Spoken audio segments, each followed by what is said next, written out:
Ryan, come on, sort us out with a nice book review. Okay, Hunters of Dune, the long-awaited Dune 7 novel. It started out great. I mean, it picked up right off where the story ended in Dune 7, and it was sort of written in the same style. The characters were... It was a seamless transition. Was it good? Did you enjoy it? I enjoyed the book. Now, the next part of my review gets into some spoilers, so fast forward through the SadCAST if you don't want to hear spoilers of the book. Okay. But the first part started out great. Really loved it. However, there's about 250 pages in the middle that they could have just gotten rid of, and it would have had no effect on the story. How does it rate with the other books, would you say? A scale of 1 to 10? It's compared with the Dune series as a whole, it's probably somewhere around a 7. Uh-huh. I mean, there are some plot lines, like the thing with Uxtal when he's recreating the Golas. These are things that it was extra characters thrown in there, and they shouldn't have done it. But in general, I mean, it wrapped up pretty nicely, and it really made me want to see the next book, which will be Dune 8, also known as Sandworms of Dune. When will that be out? That should be out next August, September, around that area, depending on your geography. Okay, cool. So do you guys want to know who the big enemy was? Yeah.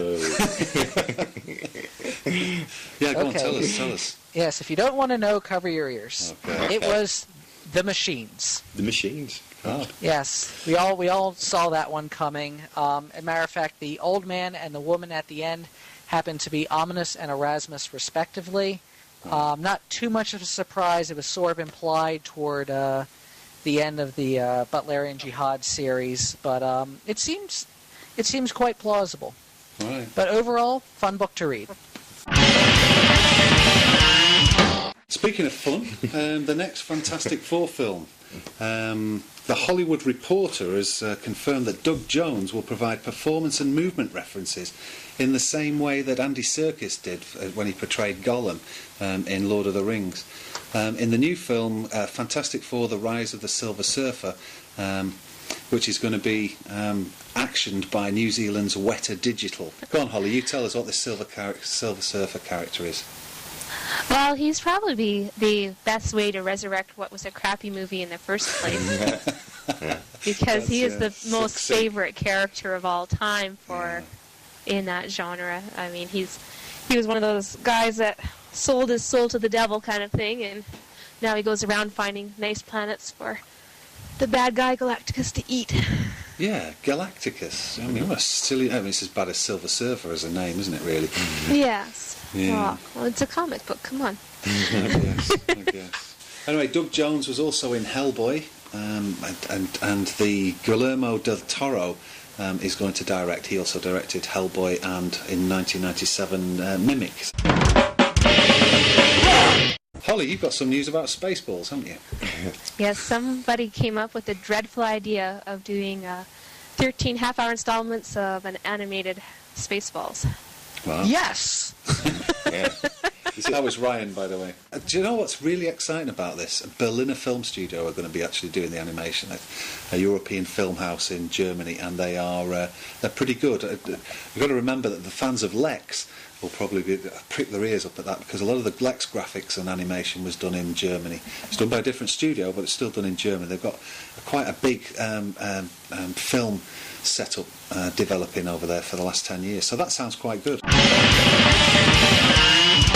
Deadzone is going to be revived. They're going to do an unprecedented... Well, it's the 6th season, basically. They've got to carry on this saga, because we still haven't resolved this presidential thing. So they're going to do another 13 episodes, which will be shown next year. Is that good? Are we happy about that? I am. I'm quite happy about it, even though the 5th season was sort of pointless. I mean, it was very episodic. Nothing really happened to carry along the storyline. Yeah. But they do need to finish up the Armageddon Stilson story arc. Absolutely. And I must admit, this season I actually thought, it's finished. What? There was no arc to it at all, was there? It was just plodding along. Yeah. Well, the thing is that the 5th season was intended to be part of the 4th season. Right. But for some reason, I'm not going to guess why, because I might get sued for slander, but they decided to break it up into 2 seasons. Right.